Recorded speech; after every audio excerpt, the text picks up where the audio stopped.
India में loneliness और अकेलेपन की वजह से पिछले कुछ सालों में लोगों की डेथ्स के नंबर्स बहुत तेजी से बढ़ते जा रहे हैं। जबकि अगर इसी लोनलीनेस और अकेलेपन को हम सॉलिट्यूड में बदल दें तो कोई भी अकेला फील नहीं करेगा और ना ही अपनी जिंदगी को बोरिंग समझेगा, क्योंकि लोनलीनेस और सॉलिट्यूड दोनों एक ही सिक्के के दो साइड्स होते हैं। लोनलीनेस और अकेलापन आपको डिप्रेशन में डाल देता है, लेकिन वहीं सॉलिट्यूड आपको अकेलेपन में भी सुकून देता है। और जो लोग सॉलिट्यूड को अपनी ताकत बना लेते हैं, जैसे कि Nikola Tesla, Bill Gates, Albert Einstein, Elon Musk, Steve jobs, वो अकेले जीना ज्यादा पसंद करने लगते हैं। लोनलीनेस में इंसान चाहता तो है कि कोई उसके साथ रहे, कोई उससे बात करे, लेकिन ऐसा होता नहीं है और यही अकेलापन उसे अंदर ही अंदर खाता जाता है। लोनलीनेस एक देखने का नजरिया है जो आपको मेंटली और फिजिकली वीक बनाता है। वहीं सॉलिट्यूड एक डिसीजन है जहां आप खुद ये डिसाइड करते हो कि आप अकेले रहोगे, बाहर की दुनिया से डिस्कनेक्टेड होके खुद की लाइफ को, अपने माइंड और अपने टाइम को प्रोडक्टिव बनाओगे। इसीलिए सबसे पहले ये डिसीजन लो कि आप अकेले नहीं हो, बल्कि आप सॉलिट्यूड में हो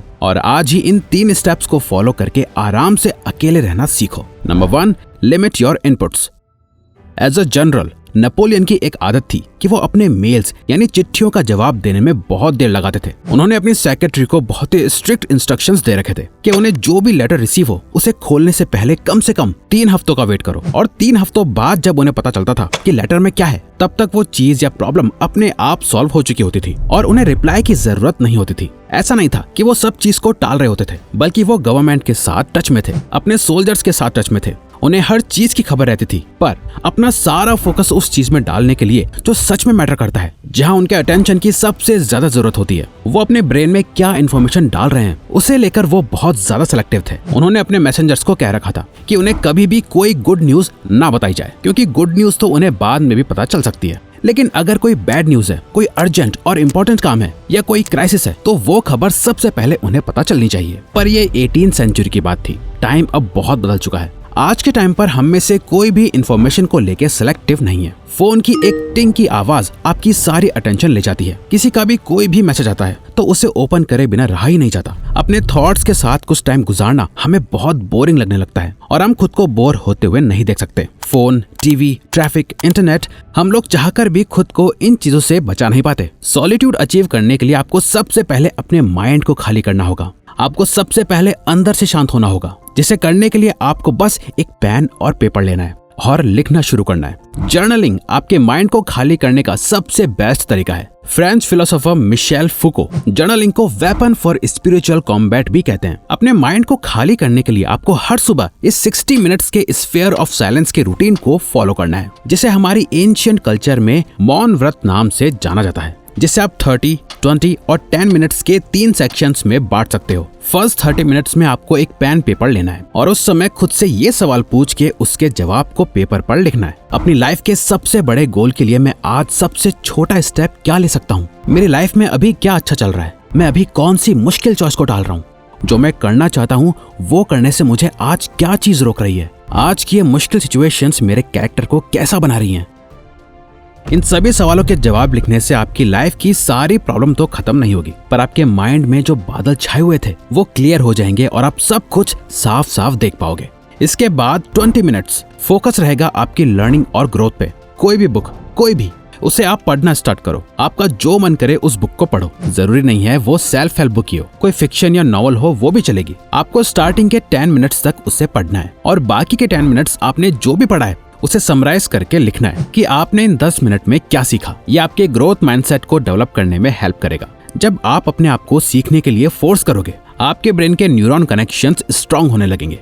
अगले 10 मिनट्स में आप माइंडफुलनेस प्रैक्टिस करोगे। यहाँ जरूरी नहीं कि आप फोर्सफुली मेडिटेशन करो, बल्कि जो भी आपके माइंड को रिलैक्स करता है वो करो। कुछ लोगों के लिए मेडिटेशन काम करता है, कुछ सिंपल ब्रीदिंग एक्सरसाइज करते हैं। हम इंडियंस सुबह सुबह प्रेयर करना भी पसंद करते हैं। यहाँ फोकस इस पे होना चाहिए कि आप उस मोमेंट में अच्छे से साइलेंस को फील कर पाओ, जो आपके माइंड को बहुत ज्यादा काम और रिलैक्स करेगा। जब भी आप अपने सुबह की शुरुआत ऐसे करोगे तो ये ऐसा ही है जैसे आप हर सुबह अपना घर साफ करके झाड़ू लगा के सारा कचरा बाहर डस्टबिन में फेंक देते हो ताकि पूरा दिन घर साफ सुथरा दिखे। यही सेम चीज आप अपने माइंड के लिए करते हो। बेस्ट रिजल्ट्स के लिए आपको इस रूटीन को कम से कम 15 डेज तक फॉलो करना होगा।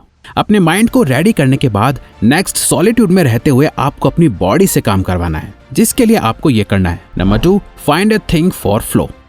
विंस्टन चर्चिल मिड 1920s में वर्ल्ड वॉर 1 के दौरान वो ब्रिटिश नेशनल ट्रेजरी के चांसलर थे, एक तरह से फाइनेंस मिनिस्टर, जिस वजह से उन पे बहुत रिस्पॉन्सिबिलिटीज थी। इतने हैवी वर्कलोड में वो अपने फ्री टाइम में अपने माइंड को रिलैक्स रखने के लिए ब्रिक लेइंग का काम करते थे। जी हाँ, वो ईंटें लगाते थे। सीमेंट को मिक्स करके एक के बाद एक ईंटें लगाना, उनको बिजी करके माइंड को शांत करना उनके लिए एकदम परफेक्ट था। चर्चिल हर दिन 200 ईंटें लगाते थे और कुछ पेजेस राइटिंग करते थे। ये उनका रूटीन बन चुका था। ऐसा ही कुछ यूके के एक और प्राइम मिनिस्टर विलियम ग्लैडस्टोन भी करते थे। वो बड़े बड़े पेड़ को एक कुल्हाड़ी से काट के गिरा देते थे। 1876 में उन्होंने 2 दिन एक 16 फीट के एल्म ट्री को काटने में लगा दिए। उनकी डायरी से ये पता चला कि उन्होंने कुल्हाड़ी से 1000 से भी ज्यादा पेड़ों को काट गिराया था। कभी वो पेड़ काटते थे तो कभी वो एकदम अकेले होते थे, जहाँ वो ना ही कुछ बोलते थे ना सोचते थे, बस अपनी कुल्हाड़ी को एक ही जगह लगातार मारते रहते थे। चर्चिल और ग्लैडस्टोन दोनों यूके के प्राइम मिनिस्टर रह चुके हैं, जिन्हें हर घंटे ना जाने कितने इंपॉर्टेंट डिसीजंस लेने पड़ते थे।